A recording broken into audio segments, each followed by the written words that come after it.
Obesity. 40% of Americans are overweight now. They're obese, 30 pounds overweight over their ideal weight for their body type and height and so forth. 40% of Americans are obese. This is relatively new. 50 years ago it was like 15%, and 100 years ago there was very rarely, less than 1% of Americans were obese.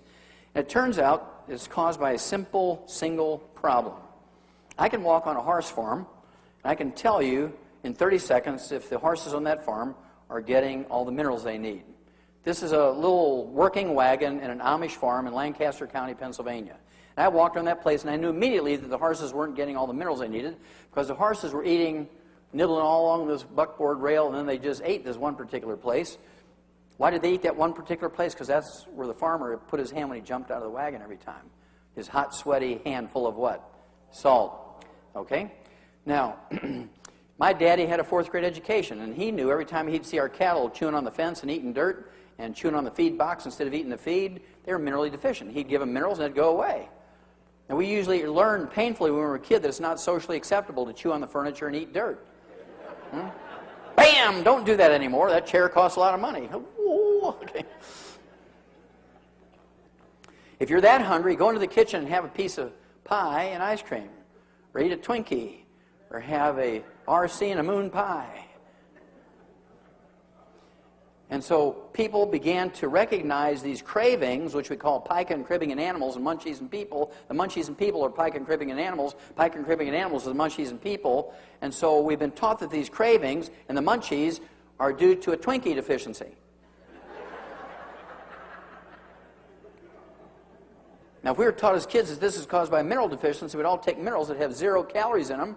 Americans would all be slim. Weight problems are nothing more than a mineral deficiency disease.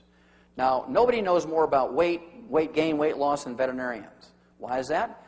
When you put an animal into the feedlot, what are they supposed to do? Lose weight or gain weight? Gain weight. So we know the technology.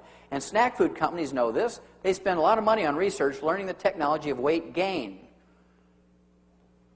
And they fix their little snacks to make sure that you just can't eat one. In fact, one of them, Lay's potato chips, even uses that as their motto on their bag. You just can't eat one. And so they fix it so you're minerally deficient if you eat their stuff. Okay? But if you take your minerals, the cravings go away. And that alone, you can lose 10, 15, 20 pounds just because you're not desiring to eat things between meals. You're not going to sit there and watch TV and fill your face all night because you don't have those cravings anymore.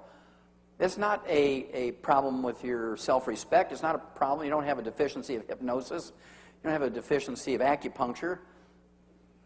You don't have a deficiency of ephedra. You have deficiencies of minerals. You take your mineral program and eat a couple of meal replacers a day. Give up some carbohydrates, which you learn from Clive McKay and William Banting and so forth, and Bob Atkins. You give up carbohydrates in your bread and your pastas and your rice and your potatoes, and you're going to lose weight and keep it off. It won't come back as long as you stay on that program. But as soon as you go off your minerals, the cravings start up again because it's a mineral deficiency. You'll always get rid of the cravings within 10 to 14 days.